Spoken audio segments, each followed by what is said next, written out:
We begin with this story that has rocked the nation since yesterday, and the Criminal Investigation Department, CID, of the Ghana Police Service says it has begun investigations into the case lodged by the President Akufo-Addo against GFA President Nyantakyi for defrauding by false pretense. A statement issued from the Public Affairs Directorate and signed by the Director in charge, Sheila Abaye Bachman, said the police is on alert for the arrival of Mr. Nyantakyi into the country today to assist the service in ongoing investigations into the alleged fraud case. The CID assured the public the police will follow due process in the matter. Let's go on the phone and speak with Joy News' Parker Wilson, who is currently at the police CID headquarters for some updates. Parker, how's the atmosphere at the police headquarters currently?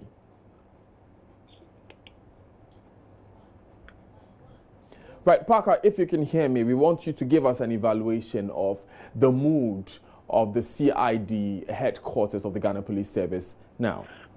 Well, Daniel, the police is calm, activities are ongoing, but we have gathered information that Mr. Nyantakyi, GFA boss, is not in town at the moment. In fact, the police tells me that he will be arriving somewhere around 2, so he's not in town at the moment. Now, what happened is that when he arrives, they will pick him up because they have already invited him to assist with the investigation per the directives by the president and Nyantakyi Akufo-Addo. So until then, they are yet to comment on any other issue. But what we know is that Mr. Nyantakyi is yet to arrive in the country, and when he does, he will make his way to the CID headquarters. I'm curious, Parker, what gives them the assurance that Mr. Nyantakyi will come today? Well, they said they know. They are in contact with Mr. Nyantakyi. So, and if the statement they issued clearly stated that their investigation, they know that he's not in town and then he is actually coming. So they are confident that per the information they have received, he will arrive in town today, and it will be around 1, 2 about where he will come to the CID headquarters to assist them with the investigation. So, from what you're learning, around between 1 and 2 p.m. Mr. Nyantakyi will be in the country and at the CID headquarters. Exactly, Daniel, exactly. Thank you very much, Parker Wilson, for joining us. He is our man on the ground at the police CID headquarters here in Accra, where, as you just heard, Mr. Nyantakyi, president of the Ghana Football Association, is expected to arrive latest by 2 p.m. today. Watch this space. We'll get you the latest. But how did we get here in the first place? Here's a news desk report.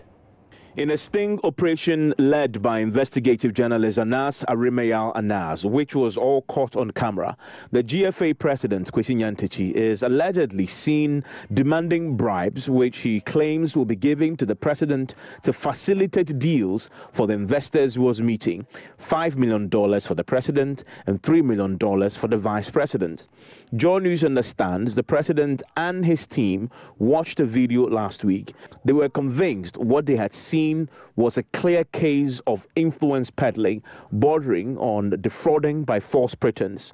Sources close to the corridors of power tell us Mr. Nyantakyi's claims are not only false but criminal, hence the president's directive to the CID to probe the matter. Abu Junapo is Deputy Chief of Staff at the presidency. Having been seized with these facts, the president, upon consultation with his attorneys and other stakeholders and experts in government, is fully satisfied that a prima facie basis has been established for criminal investigations to be launched into the revelations of Mr. Arimeyal's investigations. The president takes a very serious view of this. He says the president has never had any conversation whatsoever with Mr. Nyantakyi on anything relating to business investments in Ghana. The sort of thing that Mr. Nyantakyi is alleged to have been engaged in this documentary is never possible with President Akufo-Addo. It's just not possible. It cannot happen. The president has never discussed any business or any matters relating to investment or what have you with Mr. Nyantakyi. He's always dealt with Mr. Nyantakyi on football matters. The CID had initially looked for Mr. Nyantakyi to arrest him, but it soon became apparent he was out of the country. He is, however, due back in the country today, and he is expected to turn himself in at the police headquarters. Joy News understands he will be formally charged, arrested, and detained for questioning. Meanwhile, some persons here in Accra have been sharing their thoughts on this development. Emefa Dwadosi has more. All right, so I'm sure we've all heard about the order from the president for the arrest of the GFA president, Nyantakyi. Now, we're on the streets of Circle this morning to find out from people, from football fans, what they make of all of this after several allegations were leveled against him and we didn't really have anything to substantiate. Now, let me speak to this gentleman. First of all, what do you make of this order from the president? Well, I think it's a good move by the president. Once a corruption allegation has been found, the person has to be really interdicted, and then a probe has to be conducted. If he's set free, if the probe finds out there's nothing wrong with him, then he can be set free. But if the probe shows that he has embezzled funds, then I think he needs to be in prison and all his assets have to be frozen. It needs to be frozen because it needs to be served as a deterrent for other people who are also in the same kind of crime, so that we can all stop the corruption. There are a lot of money that goes into waste, into people's pockets. And this is one of the ways that we should be able to stamp corruption. Do you think that all the former allegations that were leveled against him should be, now be probed into? Obviously, it needs to be probed into. Once it's an allegation, it needs to be probed into. We have YOCO, we have the CID, we have all the sort of agencies that the state has. So every single allegation has to be probed into. And whatever he is found to be culprit of, he has to be punished for that. Thank you very much. What's your name, please? My name is Eric Mensah. Eric Mensah, thank you very much. So you have been speaking to Eric Mensah. I'll try and get the thoughts of other football enthusiasts I'll find over here. Hello, good morning. Basically, I'm sure you've heard about the Nyantakyi incident. Yes, please. What do you make of the whole order from the president for his arrest? That's wonderful, because certain people like this need to be arrested. Yes, they need to be arrested. You see, some people like this, they need not to be even given a post in their country, because some they pretend. You see, and one of the things is this: some people they pretendly reduce their age, and they are old enough in the work which they need to be deposed or retired long ago, but they still persist due to the evilish things they are doing, because when they release or they do handovering, they will be exposed, because there will be a lot of investigations. You see, there will be a lot of investigation that will be ordered. You see, so because of that, they refuse to leave their post. So I'm just happy. I'm really happy. So as for me, I would even like they should collect the money from him, all the money that he stole from the beginning of his work till today. They should collect all the money and even being sentenced for at least 5 years for as a lesson. That's really wonderful. That's good. That's good. And I really appreciate Anas for what he did. That's wonderful. I'm greatly encourage him that he should do it perfect. More than that, and he shouldn't put any stone on any stone. Even if it is the leader of this country that commits such a thing, we should expose it that he shouldn't give them to anybody at all. And I'll be giving greatly if I'll be able to work with him and us. This is not news. I believe in as much as we want to eradicate corruption from public service, and then me being a journalist myself, I'm so much happy that this has come to light. And obviously, Ghanaians will come to a realization that yes, indeed, the government is up and doing. There's more to come on this story. Watch this space. We'll bring you the very latest on Mr. Nyantakyi's order for arrest. Now, residents of Bimbilla in the northern region have high hopes that today's Supreme Court's verdict on the Nanumba Chieftaincy dispute will bring finality to the 15 years of raging conflict in the area. The residents say the conflict has crippled the development efforts of the people. Speaking to Joy News, they view the judgment as an economic judgment for the area. Here are some views from Bimbilla. The conflict has actually affected economic activities for so long. So if the verdict comes, brings about peace, which we are all hoping for, bring economic development, we'll see social development, we'll see transformation, unity and love among the people here in this particular part of the country. It has really been a challenge, especially having to sleep as early as 6 p.m. every day, when people could have been doing businesses up to 10 or even 11 o'clock. So economically, it's going to bring a whole lot of change. And even for us religious leaders here, it's affecting our work, our mission and our ministry here, because sometimes we wish we could have programs for your people in the evening and all of that, but because of the way curfew situations are, we are not able to do that. And so this will really bring a lot of change to the people and to the entire region. It will be good for us to do our business because of these issues. These issues makes most of our business partners that don't come to us. That's because they are afraid if they come to do business with us, something might happen to them. So I see this vetting to be very good, and I pray to God everything should move successfully. What we are trying to do is the good for us. If only we abide by the law. And I think everything will move on well. For the day, in fact, the happiness serve us very much. Because we are in the month of Ramadan as of now. Then we have to wake up around 3 to prepare for the fast. Then before, from 5, there about 5:30 to 6, you have to go to the town for provisions in order to break the fast. But as now, around 6 thereabout, you have to run into your room. And that has much negative impact on our fast, and then the development goes down. Even sometimes those that they are businesses around 8, 7 thereabout, nowadays it's not being again. Just due to the issue.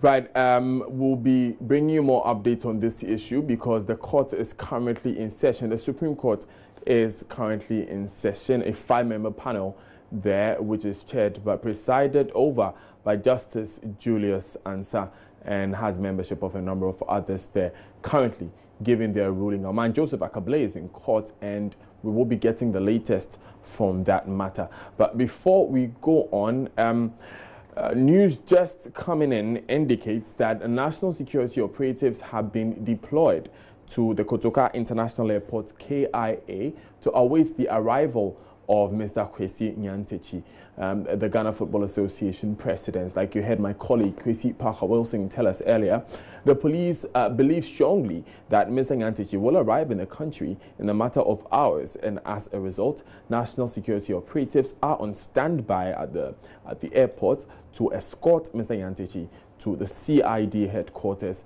for further questioning. Now, Mr. Nyantakyi has already made it clear, according to our sources, that he's willing to come back to the country to assist police with investigations into these allegations of defrauding by false pretenses made by no mean a person than the President of the Republic himself, President Akufo-Addo. More updates are expected on this case, and you want to stay with us for all of those updates. Let's move on now, and we'll go back to Bimbilla because the chairman of the Peace Council of Ghana, Reverend Professor Emmanuel Asante, is pleading with the people of the locality to accept the outcome of today's ruling. He spoke to Joy News ahead of the court ruling by the Supreme Court. Supreme Court says that it is this. Let us put whatever feelings we have down and let us unite together and ensure the development of the place. After all, what is it that people are looking for? Is it my individual pleasure, or is it the development of the whole? Because the development of the totality of the people will also ensure my, so efforts are being made. Let me tell you that we have even brought them to Dodowa for us to Jojo, under the auspices of the Ministry of Security, Kandapa's ministry, so that at the end of the day, a brother will be able to say, look, in spite of all my feelings about the whole thing, let us hold one another. This is how far we can go. Have you had much success? You think the ground is prepared? I would want to believe that they didn't give us any indication that the ground is not being prepared. The fact that even the barrier took place okay? Not in a manner that we might have, wanted it to go, but the people comported themselves, even though later there were skirmishes here and there. We want to believe that the people's sense will prevail and that they will allow peace to prevail in that area. I'm very sure that the security agencies are also not sleeping on this matter. I mean, they have contingency plans. That I'm not in a position to divulge it. Okay, but my appeal to the Bimbilla people is that this is your area. This is your, you're talking about an area that your traditional area. Ensure that it is not engulfed in flames, and don't destroy the traditions that you have. Ensure that at least peace will prevail, and so that you can go about your normal business and ensure development in the area. Now, Reverend Professor Asante is admonishing the media to be circumspect in reporting the outcome of the Supreme Court's ruling today. I will also want to use this platform to appeal to the media, those in the north and outside, to be very circumspect in their reportage on the matter. It can be very, very, very explosive because, I mean, at the end of the day, we shouldn't have victors and the vanquished. Bimbilla should win on this matter. There should be peace at Bimbilla for the people to be able to live in peace and ensure that development takes place there. When you say circumspection on media reportage, how exactly do you want the reportage to go? Explosive situations calls for wisdom, tact in your reportage. You may have what you consider to be the truth. It is important for us to sit back and say, by reporting this way, is it going to help the situation or not? Am I going to inflame passions? Am I going to throw, if you like, fuel to a burning flame? And that's what I mean by being circumspect in the way we go about things. Do your investigations carefully. And sometimes it is important for us to even ask ourselves, is it even necessary for me to come out on this issue at all? And how do I do that? That's what I mean by circumspection. Still watching Joy News today on your Joy News channel. My name is Daniel Dazi. Still up ahead in the bulletin. The headmistress of Ghana National College is calling for a boost in the emergency response to health needs of students of senior high schools across the country following the death of a first-year student who suffered an asthmatic attack there yesterday. And residents of Ayakoche at Suhum in the eastern region get water treatment plants to end their age-old challenge with access to potable water. And in business, the Joy Business Health and Wellness Fair takes off tomorrow as the Accra Digital Center near the Kwame Nkrumah interchange.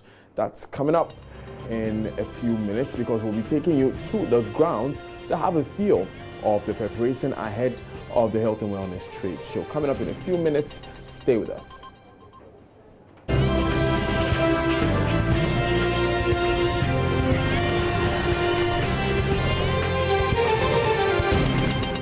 Welcome back. Thanks for staying with us. And news just coming in. We'll take you to the courts now because the Supreme Court has decided that the Dasana family of Bimbilla has the right to the throne in that part of the country. This brings to conclusion a 15-year chieftaincy dispute that's raged between the Dasana family and the Andani family. My colleague Joseph Akable was in court and has been following this case. Joseph, tell us what exactly the judges said in their ruling. Daniel, we'll get into that coming from the court. But what I need to tell you for now is that there's a lot of excitement here at the premises of the Supreme Court. Now, if you enter the main Supreme Court, just right behind where you have the master's statue, you have the chief who belong to the Dasani faction in this whole that has raged on for 50 years. They are extracted, they are jubilation as I speak to you now. And the reason it's pretty much simple. The Supreme Court has to in their favor. For those who may not very much abreast with the fact of this particular matter, so there are two families. There is the Dawuni family, and there is also the Japani family. Now, since 1999, when the kingship of Bimbilla became vacant, the two families have been in some disagreement as to who leads them. But today, the court is saying that the process is the installation of the ruler who comes from the Dasana family. Want to validate and has now dismissed the appeal filed by the other family. I'm close to with for the Dasani family. What's your name, sir? My name is Sahidi. Okay, so Daniel, he will help us get a sense of what they make of this particular decision and what they intend to going forward. I must say that we've made efforts to try to engage the other faction, but so far we've put on successfully declined in comments. How does this come to you? I mean, an affirmation of what the National House of Peace said, what the Nigeria said, to the Supreme Court. You must be excited. As we are indeed excited, this is apart from the fact that it's an affirmation, it's also a vindication. But in the testimony, that meant that we did not have anything like Kimberson in Nanu, determine who becomes the chief of Bimbilla. It means that any other hooligan could have wangled his way into the scene without going through any test. But the fact of the matter is substantiated here. You need to be a son or a grandson from the patrilineal lineage to qualify you basically for the Bimbilla case. For those who may just be new to this whole Bimbilla thing, I mean, you live in the area. Tell us how this region dispute for the past years, how it has affected the area. My brother, yes, you agree with me that relationships got soured as a result of it. In fact, marriages broke. Financial losses you can't talk. For the past 15 years, funds committed by the Common Fund Secretariat Judicial Assembly have been wasted on streets. Look at comparative district and municipal assemblies. Structures, rules, school sponsorships, everything. Ours was left to the mercy of security care. And definitely with this case, it's a landmark for us to start a turning point all over, start afresh and catch up the lot. And so definitely we cannot underrate some of the damages that we have suffered through this litigation. But thank God we have come to the end, and we want to assure Ghanaians that this victory is actually a victory not only for us as Andani supporters, it's a victory one for Gomayili, because the final was also coming from the Gomayili. It's a victory for Nanu, and it has set a very indelible record for us as Nanumbers to understand the fact that we need to solve our issues through using the existing customs and traditions instead of dragging ourselves all the way from these levels up to Supreme Court. I mean, that is unacceptable. Our customs, we could have equally limited it to where we started, and the same truth as we have gotten it now could have been used to West it. For your colleagues, I mean, the other faction, the other family, we saw them exit the courtroom. They didn't look up. Are you ready and willing to cooperate with them, and more importantly, celebrate moderation so that those of your colleagues back home remain peaceful and there's no more violence? Yes, we are assuring Ghanaians that we're going to conduct ourselves very well. We are very mindful of the fact that much as we are salvation, they are bleeding us as now, because the expectations from them was even more higher. A lot of issues have come. We have taken note of it, but we don't want to go into deep because we want to, as much as we can, bring on board the other side, at least so that we can steer the affairs together. So we are not going to leave them unattended. And finally, to those who are doing the lesson, those who are watching us from all the way in Bimbilla, I mean, we understand they were keenly following this particular proceedings. We are the victims. Joseph. We want to tell them that the truth of the matter, irrespective of all interference, irrespective of all financial ability, irrespective of all the violence, has finally dropped. So, Daniel, you heard the spokesperson for the Andani family, that had this decision in their favor. You are about to say something, Daniel?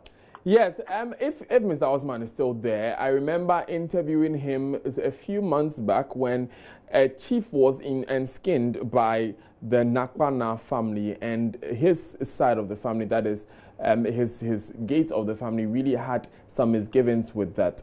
Can you ask him for me what becomes of that chief who was skinned now that this court ruling has come up? Thankfully, you're still around, so I'm going to put that question to you. But first, the decision of the court is that that experiment was not legal. So now their regent that they came is the legislature. But my colleague Daniel is asking that I put this question directly to you. I mean, the other entertainment is null and void. I mean, legitimate family that is ruling now. What do you think about that?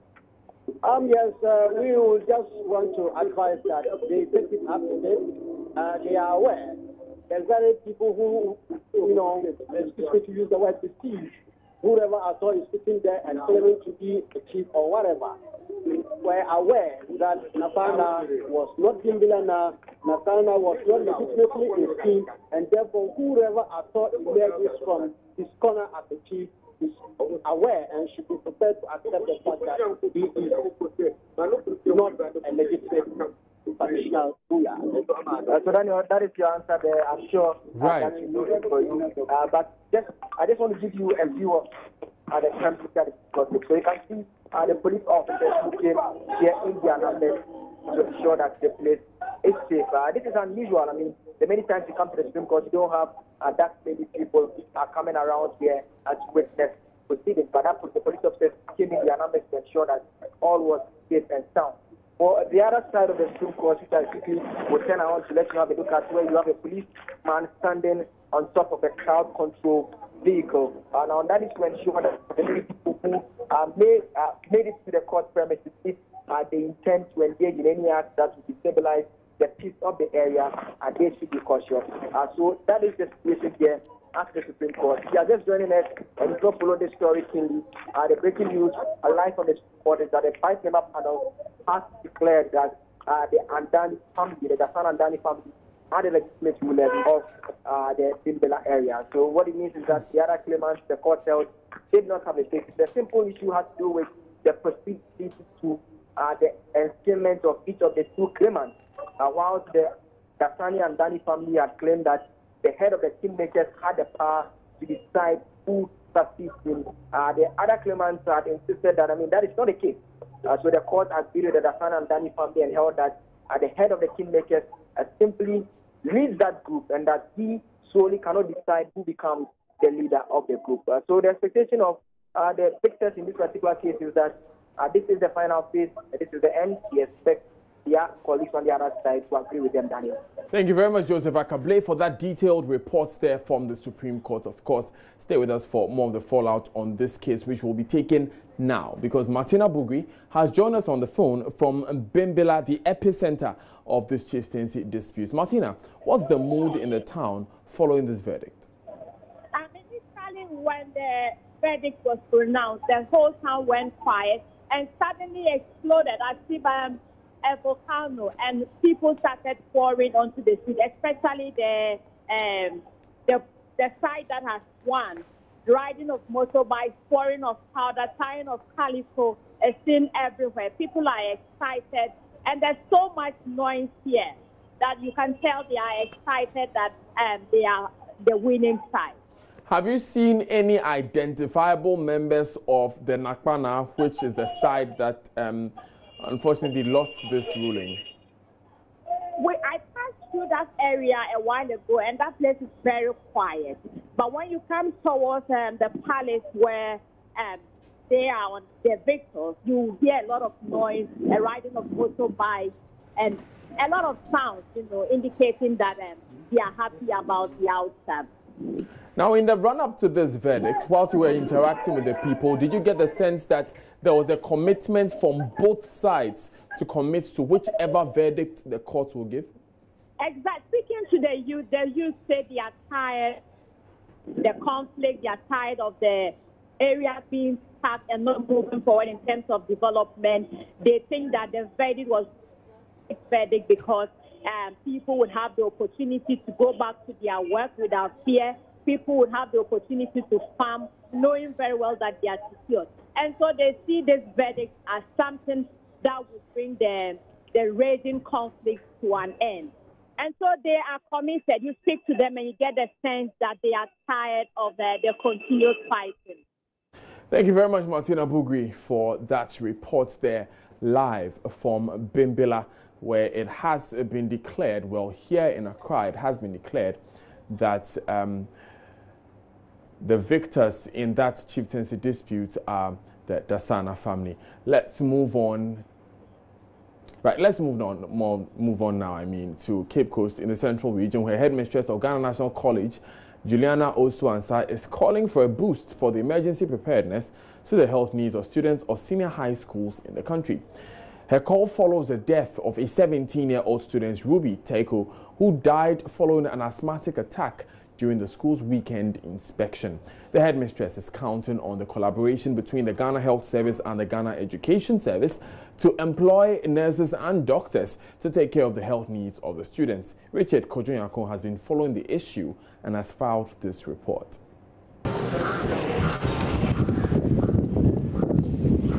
The sad incident happened on Saturday. The student is alleged to have died when they brought her to the Cape Coast Teaching Hospital. The house mistress was organizing an inspection and was moving from one dormitory to the other. So the student had an asthmatic attack, and the students around tried relentlessly to revive her with the inhaler. The student's inhaler reportedly was empty. They used other inhalers from other students, but that did not work. And so they called in the school nurse. The school nurse came and instructed immediately that the students should be sent to the nearby facility. That was the Cape Coast Teaching Hospital. They came to the Cape Coast Teaching Hospital, and according to the doctors, the student, the 17-year-old student, Ruby Teiko, was dead on arrival.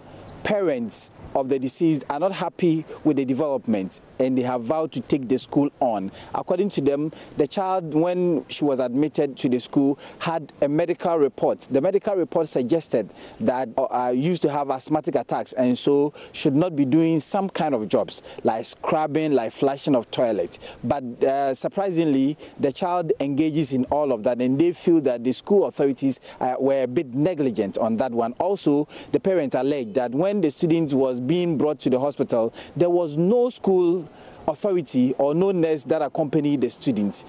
And in fact, me yale asthma. No so onko twitwi batas. Me wa na asthma no would me say 10%. Parazo ban nyina emu ekonimu a onya attack. Na so man ye adwuma adwumre 10:30. Nyina me frɛ me ban Ruby say me scrub it. Ye say mutimi makoma na ko flush toilet. Ah wa asthma. Or medical report and so ho. Menti asiye afeso akra ne yare nso no teachers be in school no student na de me ba ne ko hospital me why no every term no musi yencha almost 170 Ghana allowances for musi more nurses wo school mu allowances for doctor allowances for watchman but me ba ne yare no manya mu bia afa akola na nko hospital kampo omudi bi wo school mu ba se si won ntimi afa me ba na nko taizi. It's just nurses for being almost say teacher ni biology teacher and they taking the post according to the student there. Say nurse in the share me ban on biology teacher who's a post and call off.